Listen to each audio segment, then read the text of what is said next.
তারপর রানী রাসমণি এখানে মা ভবতারিণীর মন্দির প্রতিষ্ঠা করেন। উফ, এখান থেকে ভিউটা একবার জাস্ট দেখো, একেবারে মনোরম মনোরম। তো চলে এসেছে আমাদের গরম গরম কচুরি, ছোলার ডাল। সো বেলুড় মঠ এখন শরীর ঠিক হয়ে গেছে, যেহেতু শপিং করা হচ্ছে। হাসি দেখো, এখন শপিং এর জন্য শরীর একদম চাঙ্গা। মাথা দেখলাম একটু খাবার খাওয়ার জন্য গড়িয়াহাট ঘুরে ঘুরে পুরো টায়ার্ড হয়ে গেছি আমরা। Hello everyone, good morning. কেমন আছো তোমরা সবাই? আশা করি সবাই খুব ভালো আছো। Welcome and welcome back to my channel. আমি স্মৃতি। সো গাইজ, আজকে হচ্ছে আমাদের কলকাতাতে ডে 3, মানে লাস্ট ডে আজকে। আমরা কালকেই ব্যাক করে যাব। আজকে আমরা এখানে থেকেছি মেনলি একটু কলকাতা ঘোরার জন্যই।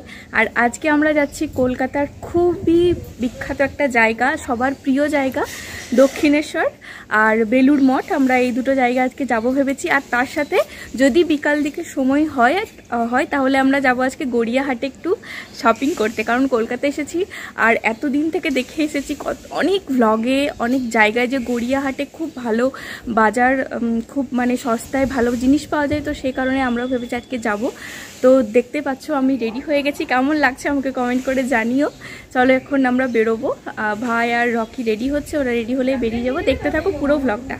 সো মাও রেডি হয়ে গেছে যাওয়ার জন্য। মা আজকে একটা পুজো করার মতো লাল সাদা শাড়ি পরেছে। চলো আমরা বেরোবো এবারে। আমরা বেরিয়ে গেছি সবাই। আর আজকে আমরা যাব ট্রেনে আর মেট্রোতে করে দক্ষিণেশ্বর।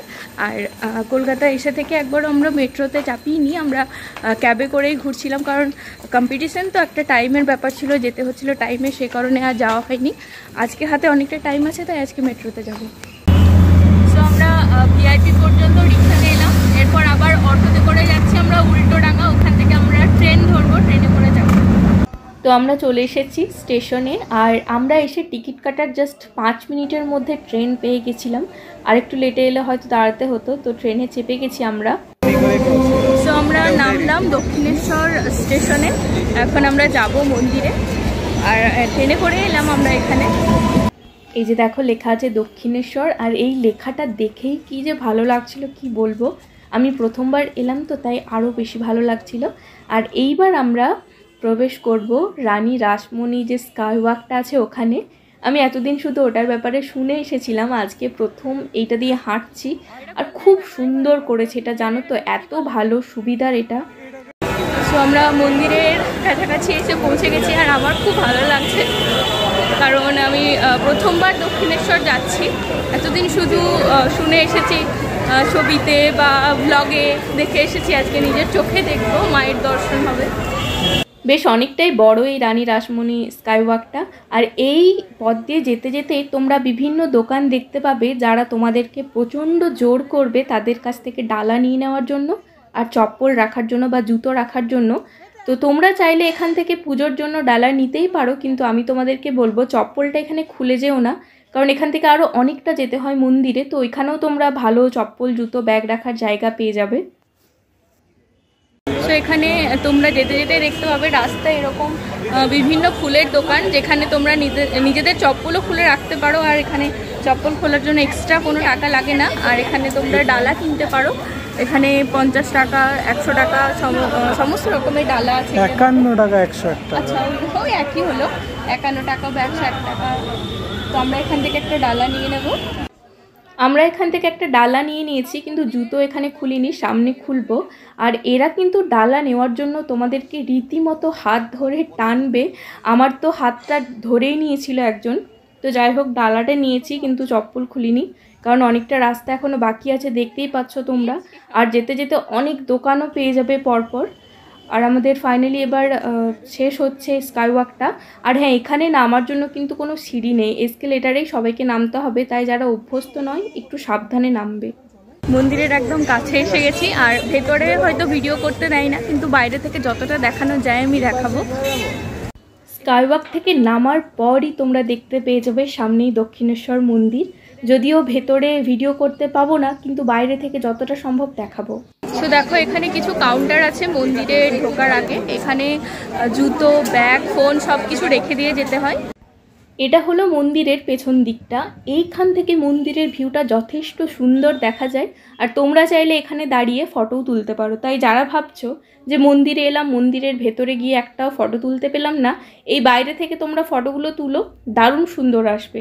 দেখো, আর আমরা পুজোর দিয়েও চলে এসেছি, ওখানে তো ভিডিও করতে পারিনি, তাই এখানে করছি। তো আমরা মন্দিরের পেছন দিকে এসেছিলাম, এখানে খুব সুন্দর, হ্যাঁ ভিউটা দারুণ সুন্দর, তোমাদেরকে দেখাই, দাঁড়াও। এই যে দেখো, তোমরা এসে খুব সুন্দর ছবি তুলতে পারবে মন্দিরের এই পেছন দিকটায়। আর এই মন্দিরে পুজোর দিতে এসে আমার সব থেকে যেটা ভালো লাগলো, অন্য কোনো মন্দিরে গেলে আমাদের ঢুকে দেখতে পাই কোনো পান্ডা বা পুরোহিত আসে, এই আমাদের পুজোরটা নিন, আমাদের এটা নিন, আমাদের কাছে পুজো করান, এই এত দক্ষিণা এত, এখানে কিচ্ছু নেই, বিশ্বাস করো। তুমি শুধু নিজের ইচ্ছে মতো ডালাটা নাও আর তোমরা পুজো করো নিজের ইচ্ছে মতো। এখানে ভীষণ ভালো লাগলো এখানে এসে আমার পুজো করিয়ে। তোমরা যদি কেউ না এসে থাকো এই দক্ষিণেশ্বর মন্দিরে, তোমরা অবশ্যই এসে পুজোর দিয়ে যেও রানী রাসমণির ঐতিহ্যময় দক্ষিণেশ্বর মন্দিরে।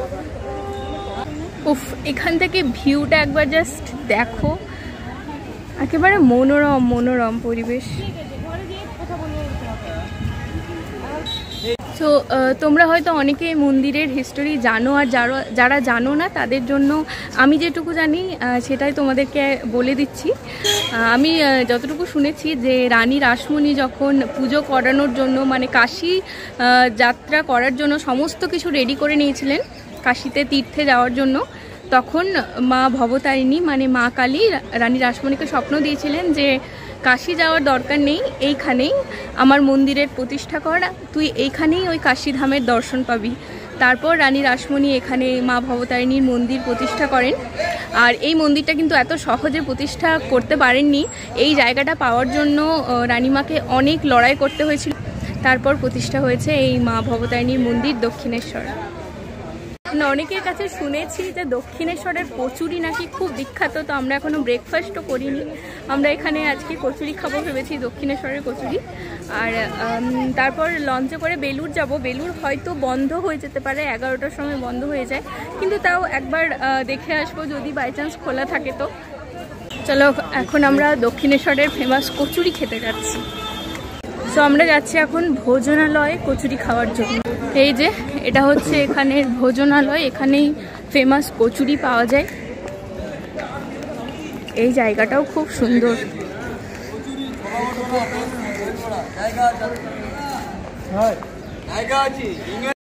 এখানে এখন আমরা এলাম কচুরি খেতে, দেখি এখানের কচুরি টেস্ট কেমন। হ্যাঁ, হিঙ্গের কচুরির সাথে ছোলার ডাল দিচ্ছেন, ওটা আলুর দম। এদিকে মা আর ভাই এদিকে বসে আছে। তো চলে এসেছে আমাদের গরম গরম কচুরি, ছোলার ডাল, আর এইদিকে আছে কচুরি আর আলুর তরকারি। চলো খেয়ে দেখি কেমন টেস্ট।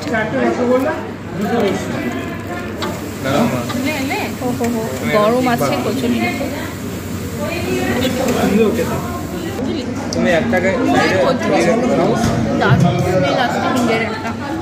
আর সাথে একটা লস্যিও নিয়েছিলাম আমরা। আর প্রত্যেকটা খাবারের টেস্ট দারুণ ছিল এখানে।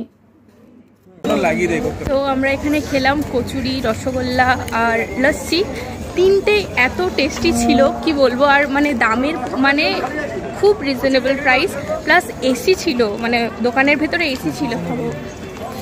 খুব নয় কিন্তু ঠিকঠাকই ছিল। কত? আচ্ছা, রসগোল্লাটার দাম একটু বেশি। রকি বলছে রসগোল্লাটা 20 টাকা পিস নিয়েছে, ওটা বেশি একটু।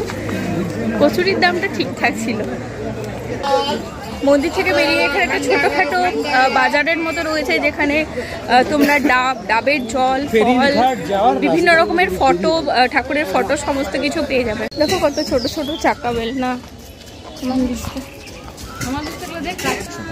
70 টাকা, 100 টাকা।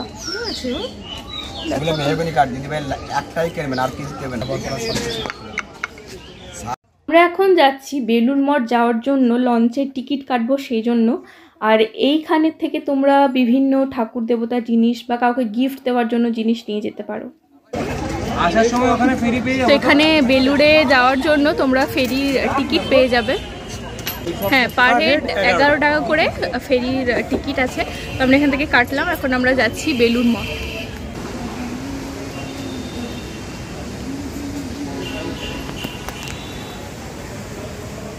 কি দারুণ লাগছে দেখো জায়গাটা দেখতে, চারিদিকটা। উফ, দেখো ওইখানে মাঝখানে একজন স্নান করছে, আমার ওকে দেখে ভয় লাগছে, দেখতে পাচ্ছ প্রচুর জল আছে ওইখানে, মাছ গঙ্গাতে সাঁতার কাটছে। কি দারুণ ভিউটা দেখো, দারুণ সুন্দর লাগছে। দুদিকে, এইদিকে ব্রিজ, এইদিকেও একটা ব্রিজের মতো আছে, আর মাঝখানে গঙ্গা, আর সুন্দর হাওয়া তার সাথে। আর ওইখানে একজন সাঁতার কাটছে, ওকে দেখে আমার নিজের ভয় লাগছে যে কি করে এত মাঝখানে সাঁতার কাটছে। আমরা এখানে 5 মিনিট মতো ওয়েট করেছিলাম, তারপরই আমাদের লঞ্চটা চলে এসেছিল আর আমরা চাপলাম। আর আমার মনে পড়ে যাচ্ছিল সেই মায়াপুর থেকে নবদ্বীপ যাওয়ার দিনটা, ওটাও ঠিক একই রকম ছিল, এরকম সুন্দর একটা লঞ্চ। আমরা ফেরিতে চেপে গেছি আর লঞ্চে ফার্স্ট টাইম। আমি এর আগে গেছিলাম নবদ্বীপ, হ্যাঁ কি নাম ওই জায়গাটার ভুলে যাচ্ছি, যে মায়াপুর নবদ্বীপ। তখনও তো আমি ব্লগ বানিয়েছিলাম, তখন আমি সে লঞ্চে চেপেছিলাম, বেশ ভালো লাগে প্রত্যেকবার, ভালোই লাগছে সব জায়গায়। এরকম জলের মধ্যে দিয়ে যাওয়া তো সব জায়গাতেই ভালো। সামনে নদীটা কি সুন্দর লাগছে দেখো জলটা, আর এই যে ব্রিজটা মাঝে মাঝে মনে হচ্ছে যেন জলটার দুরকম রং, কিন্তু সেটা কিন্তু নয়, একটার দিকে ছায়া পড়েছে আর একটার দিকে রোদ আছে, তাই এরকম লাগছে। দেখতে দেখতে পৌঁছেও গেলাম বেলুড়ে, কিন্তু একটু দেরি হয়ে গেছে আমাদের, তাই জানি না বেলুড় মঠ আর খোলা থাকবে কিনা। তো আমরা পৌঁছে গেছি বেলুড়ে পৌঁছে গেছি। চলো যাই, বেশ বন্ধ হোক, যাই হোক বেলুড় তো এসেছি, দেখা যাক খোলা আছে না বন্ধ। তো আমাদের আসতে অনেকটাই লেট হয়ে গেছে এখানে, তাই বন্ধ হয়ে গেছে, তাই মনে হচ্ছে কি আর করার আছে, ব্যাড লাক। তাও বেলুড় আসা হলো, বেলুড় ঘোরা হলো, মঠটা দেখা হলো না। বেলুড় মঠ ওই সকাল 11টা থেকে 11টা 10-15 পর্যন্তই খোলা থাকে, তারপর আবার সেই দুপুর 2:30 কি 3টের সময় খোলে। তো যাই হোক না কেন, বেলুড় মঠ সেদিন আমরা দেখতে পাইনি, বাইরে থেকে যেটুকু দেখেছিলাম গেটের বাইরে থেকে, কিন্তু বেলুড় গিয়ে আমার খুব ভালো লেগেছে। আর এই যে বাইরে থেকে দেখো বেলুড় মঠটা, ভেতরটা কি সুন্দর লাগছিল, আর মনে হচ্ছিল ইস যদি ঢুকতে পারতাম একবার। আবার হয়তো কখনো আসবো, তখন ভেতরে গিয়ে দেখতে পাবো। তবে বেলুড় জায়গাটা, এখানে রাস্তাঘাটগুলো আমার খুব ভালো লেগেছে গিয়ে। এখানে এসেও বেলুড় মঠ তো আর দেখা হলো না, বাইরে থেকে যতটুকু দেখলাম। আমি আর মা একটা জায়গায় বসে বসে রেস্ট নিচ্ছি, আর রকি আর ভাই গেছে জল আনতে, কারণ আজকে প্রচুর গরম আছে এখানে। বারবার এত জল তেষ্টা পাচ্ছে, বারবার আমাদের কত যে জল শেষ হলো আজকে এখানে আসার পর। আর আইসক্রিম, কোল্ড ড্রিঙ্কস এগুলোও মনে হচ্ছে খেয়েই যায়, এত মানে বারবার তেষ্টা পাচ্ছে। এখানে কিছুক্ষণ বসলাম, বেশ ভালো ছায়া ছিল, হাওয়া দিচ্ছিল, সুন্দর ওয়েদার। এরপর আমরা যাচ্ছি, কোথায় যাব আমরা? এরপর আবার আমরা লঞ্চে ফেরিঘাট করেই যাব দক্ষিণেশ্বর, ওখান থেকে কলেজ স্ট্রিট। আচ্ছা, এবার আমরা কলেজ স্ট্রিট যাব ভাবছি, আর তারপর আজকে সন্ধ্যার দিকে একবার গড়িয়াহাট যাওয়ারও ইচ্ছে আছে। চলো দেখা যাক কি কি হয়। আর খুব গরম লাগছিল বলে চুলটা আমি বেঁধে নিয়েছি তুলে। তো আমরা আবার ফেরিঘাটে এলাম, এখান থেকে 1টার সময় আমাদের লঞ্চ ছাড়বে, আবার দক্ষিণেশ্বর যাব এখান থেকে। প্রচন্ড গরম আজকে, প্রচন্ড, যদি কাল পরশু থেকে গরম। চেপে গেছি আবার লঞ্চে, আবার যাচ্ছি দক্ষিণেশ্বর, ওখান থেকে বাকি জায়গাগুলো যাবো আবার। মাঝখানে একবার মাথা ব্যথার ওষুধও খাওয়া হয়ে গেছে, গরমে আমার মাথা ব্যথা করছে। তো আমরা এখানে কিছুক্ষণ বসেছিলাম দক্ষিণেশ্বরে, আর আমার না গরমে প্রচণ্ড মাথা ব্যথা করছে আজকে, জানি না কি হয়েছে, এত মাথা ব্যথা আমার সাধারণত করে না, আজকে প্রচণ্ড ব্যথা করছে মাথাতে। তো এখন আমরা যাচ্ছি মেট্রো স্টেশনে, ওখান থেকে মেট্রো করে আমরা কোথায় যাব? কালীঘাট। হ্যাঁ কালীঘাট, কালীঘাট যাব। আর দিদির কাছে যাবো, দিদির কাছে। আরে আর কোথায় যাবো সেটা তো গড়িয়াহাট। গড়িয়াহাট কি বলছো, মাথা ব্যথা তো না, আমি মানে কি ফ্যাঁ হয়ে যাচ্ছে আমার সব কিছু।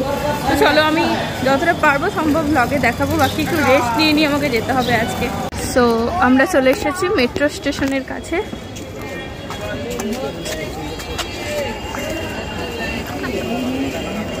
আমার মাথাটা না এমন এত ব্যথা করছে যে আমি একটা অন্য রাস্তায় চলে যাচ্ছিলাম, আর আমার পেছনে যে ছিল সে দেখে আমাকে হাসছিল। রকি আমাকে আবার টেনে নিয়ে এলো ওই দিক থেকে। মানে আমার পেন্টিংসগুলো খুবই সুন্দর। এইদিকে দেখো অনেক রকমের পেন্টিংস কাজ রয়েছে। আর ওইদিকে টিকিট কাটার জায়গা, ভাই গেল টিকিট কাটতে।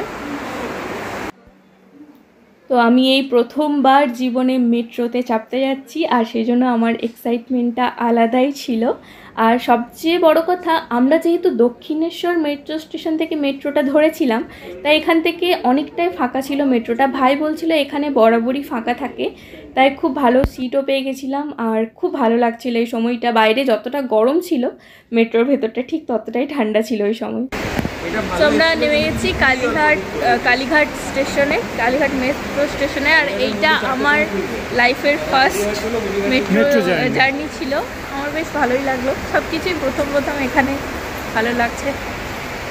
চলো এবার কোথায় যাবো? এবার আমরা গড়িয়াহাট যাচ্ছি। তো এবার এই মেট্রো স্টেশন থেকে বেরিয়ে যাওয়ার পালা। আর আজকে আমাদের একবার কলেজ স্ট্রিট যাওয়ারও কথা ছিল, কিন্তু আজকে রোদটা এতটাই বেশি, আর একদিনে কতগুলো জায়গায় আর ঘুরে দেখবো, তাই আমি বললাম যে গড়িয়াহাটই যাই আমরা, কারণ এই জায়গাটার ব্যাপারে অনেক দিন থেকে শুনে এসেছি। আর মেয়েদের কাছে শপিং মানে তো তোমরা জানোই কি। সো এখন আমরা আছি গড়িয়াহাটে, আর এখন আমরা কিছু শপিং করবো। গড়িয়াহাটে ঢুকে আমার প্রথম নজর পড়েছিল এই কুর্তিগুলোর ওপর। এই যে কুর্তিগুলো আমার হাতে দেখছো, এইগুলোর দাম বলছিল 200 টাকা করে, যদি ওরা বলছিল ফিক্সড রেট, কিন্তু আমার মনে হলো যে হয়তো বার্গেনিং করলে 20-30 টাকাও অন্তত কমানো যেতে পারে। এই যেটা দেখছি এটাও 200 টাকা, প্রত্যেকটাই প্রায় এখানে 200 টাকা করেই ছিল। আর তারপর এই যে দেখো এই নাইটিগুলো, এগুলো 150 থেকে 200 টাকা ওর মধ্যেই ছিল। মোটামুটি ঠিকঠাকই দাম ছিল, আর কিছুটা বার্গেনিংও করতে হবে। তো এখন শরীর ঠিক হয়ে গেছে, যেহেতু শপিং করা হচ্ছে।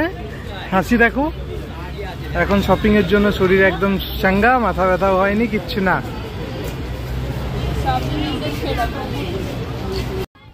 আমি ঘুরে ঘুরে প্রত্যেকটা দোকান দেখছিলাম, আর এইখানে এভারেজ কুর্তির রেঞ্জ ছিল 200 থেকে 350-র মধ্যে। এইগুলোই এভারেজ ছিল। এরপর তুমি চাইলে এর থেকে একটু দামিও নিতে পারো, কারণ কিছু কিছু দোকানে দেখলাম বেশ ভালোও ছিল, সেগুলোর দাম একটু বেশি ছিল, 500, 600, 700 এরকমও দাম ছিল। আর শুধু কুর্তি নয়, এখানে টপ, এছাড়া এই যে দেখো এই ব্যাগগুলো, এগুলো খুব সুন্দর ছিল। এই ব্যাগগুলোর দাম 100 টাকা থেকে শুরু করে 300, 400, 500 এটার মধ্যেই ছিল। আমি যেটা এখন দেখছি ওটার দাম ছিল বোধহয় 50 টাকা। আর এই দোকানটায় আমরা এসেছিলাম ব্যাগের। এই ব্যাগের দোকানে প্রত্যেকটা ব্যাগেরই দাম ছিল 100 টাকা করে।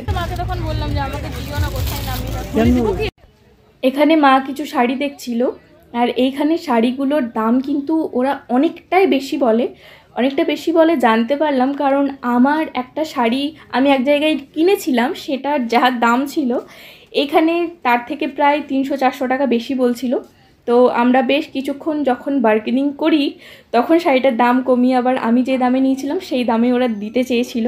দেখো এই কুর্তিগুলো বেশ সুন্দর সুন্দর ছিল। এগুলো ছোট ছোট দোকানও ছিল এই গড়িয়াহাটের ভেতরে, সেখানেও অনেক কুর্তি ছিল বেশ সুন্দর সুন্দর। আর এই দেখো এখানে কীরকম ধরনের শাড়ি ছিল, ওগুলোও তোমাদেরকে দেখিয়ে দিচ্ছি। আর হ্যাঁ, যে শাড়িটার ব্যাপারে বলছিলাম, ওই শাড়িটার দাম প্রথমে ওরা বলেছিল 900 টাকা, তারপর বলেছিল 850, তারপর আমরা যখন বলি শেষে ওটা ওরা 550-তে বলে যে 550-তে নাও, তো দিয়ে দেবো। আর গড়িয়াহাটে গিয়ে আমি প্রথমবার ট্রাম দেখেছিলাম, এই যে দেখো আমার চোখের সামনে। কিন্তু এবার আমার ট্রামে চাপা হয়নি, হয়তো পরে কখনো আসবো তখন আবার ট্রামে চাপবো। এখানে দেখো প্রচুর কানের বিক্রি হচ্ছিল একটা জায়গায়, আর সবগুলোর দাম 30 টাকা করে ছিল। বেশ ভালো ছিল কানেরগুলো। আর এই যে বিভিন্ন মেয়েদের জিনিস, মেয়েদেরই বাজার বলতে পারো বেশিরভাগ। গড়িয়াহাটটা অ্যাকচুয়ালি বেশিরভাগ বাজার মেয়েদের জন্যই হয়, কারণ মেয়েরা শপিং করতে বেশি পছন্দ করে ছেলেদের থেকে। তবে দু একটা দোকানে ছেলেদেরও জিনিস ছিল, কিন্তু মেয়েদের বেশি। এই যে দেখো এই পুরো দোকানটা অক্সিডাইসের হার কানেরে ভর্তি ছিল, আর কি সুন্দর সুন্দর ছিল এখানে কানেরগুলো, কি বলবো। কম দামি থেকে শুরু করে বেশি দামি সব রকমের ছিল। এই দেখো আমি একটা ট্রাই করেও দেখছিলাম, আমার যেহেতু ছোট ছোট ইয়াররিং বেশি পছন্দ। আর এই দোকানে অনেক রকমের প্লাজো বিক্রি হচ্ছিল, 150 টাকা করে সমস্ত প্লাজোগুলোর দাম ছিল। বেশ ভালোই লাগলো আমার গড়িয়াহাটটা ঘুরে। তো গড়িয়াহাটের একটা রো কমপ্লিট করতে আমাদের প্রায় 4 ঘন্টা নয় 2 ঘন্টা, 3.5 ঘন্টা, 2 ঘন্টা না, একটা রোদে বেশিক্ষণই সময় লেগে গেছে। আমরা কিছু শপিংও করেছি, এখন আরেকটা রোতে যাব, সেরকম আর কিছু কিনবো না ভেবেছি, ওটা দেখে সোজা বাড়ি। বুদ্ধদেবগুলো দেখ ভাই কি সুন্দর, এইগুলো দেখ, এইগুলো কি সুন্দর লাগছে ভাই। অনেকক্ষণ থেকে ঘুরে আমাদের খিদে পেয়ে গেছিলো, তাই এখন আমরা একটা হোটেল খুঁজছিলাম এখানে, যেখানে একটু ভালো খাবার পাওয়া যাবে। তো আমরা এখন এলাম একটু খাবার খাওয়ার জন্য। গড়িয়াহাট ঘুরে ঘুরে পুরো টায়ার্ড হয়ে গেছি আমরা। এই হোটেলটা গড়িয়াহাটের ভেতরেই আছে। আমরা যাদেরকে জিজ্ঞেস করলাম বেশিরভাগ জনই বললো যে কালীমাতা হোটেলে চলে যাও, ওখানে ভালো খাবার। তো এটা গড়িয়াহাটের ভেতরে একটা পাইস হোটেল, এখানে আমরা এসেছিলাম। আর খাবারের ব্যবস্থা আর খাবারগুলো সত্যি খুব ভালো ছিল এই কালীমাতা হোটেলে। আমরা নিয়েছিলাম ভাত, ডাল, সবজি আর কাতলা মাছের ঝোল নিয়েছিলাম, সাথে ওরা পেঁয়াজ, তারপর কাগজি জল এসব দিয়েছিল, বেশ টেস্টি ছিল। তারপর ছিল বাড়ি ফেরার পালা। প্রথমে তো আমরা ভেবেছিলাম যে বাসে করেই ফিরবো, কিন্তু অনেকক্ষণ দাঁড়িয়ে থাকার পরও কোনো বাস আসছিল না, আর যেগুলো আসছিল প্রচণ্ড ভিড়, তাই আমরা আবার একটা ক্যাব বুক করে নিয়েছিলাম, ক্যাবে করেই যাচ্ছিলাম। আর আবার সেই রাতের কলকাতা দেখা। আর আজকে আমাদের এখানে শেষ দিন, তাই আমি খুব মন দিয়ে দেখছিলাম। এই শ্যুটগুলোও আমি করিনি, এগুলো ভাইকে দিয়ে করিয়েছিলাম। আমি জাস্ট সেদিন শুধু দেখতে দেখতে গেছি। আবার হয়তো আমি পরে কখনো কলকাতা আসবো, অনেক দিনের জন্যই আসবো বা থাকবো, কিন্তু জীবনে প্রথমবার যেটা হয় সেটা আর সেই দ্বিতীয়বারে হয়তো সেই রকম ফিলটা আসে না। তাই আমার জন্য প্রথমবার কলকাতা দেখা খুব ভালো একটা সময় কাটলো আমার এখানে। সো গাইস, কালকে গড়িয়াহাট থেকে ফিরতে আমাদের একটু রাত হয়েছিল, সন্ধ্যা হয়ে গেছিলো, তাই ব্লগটা কালকে আর এন্ড করা হয়নি। আর আজকে আমরা আবার বাড়ি ফিরে যাব, মানে দুবরাজপুর ফিরে যাব, তো সেজন্য এই ব্লগটা এখানে এন্ড করছি। আর কলকাতায় আজকে আমাদের লাস্ট ডে বলতে পারো। আর কলকাতায় এসে আমার বেশ ভালো লাগলো, বেশ কয়েকদিন ঘুরলাম, তোমাদের সাথে সমস্ত কিছুই শেয়ার করেছি। তোমরা জানিও আমার ব্লগগুলো দেখে কেমন লাগলো। আর গড়িয়া থেকে কি কি কিনলাম গড়িয়াহাটে, সেগুলো তোমাদেরকে আমি বাড়ি গিয়ে দেখাবো। আমি এই কদিন ঘুরে ফিরে না প্রচুর টায়ার্ড হয়ে গেছি, সেজন্য আজকে আর যাওয়ার সময় কোনো ভিডিও করতে চাইছি না, তাই ব্লগটা এখানেই এন্ড করছি। আশা করি তোমরা পুরো ব্লগটা দেখে কেমন লাগলো কমেন্ট করে অবশ্যই জানিও। ভালো লেগে থাকলে একটা লাইক করে দিও, আর যারা নতুন আমার চ্যানেলে তারা প্লিজ আমার চ্যানেলটাকে সাবস্ক্রাইব করো। তো দেখা হবে তোমাদের সাথে আবার একটা নেক্সট ব্লগে। সবাই খুব ভালো থেকো, সুস্থ থেকো। আজকের মতো টাটা।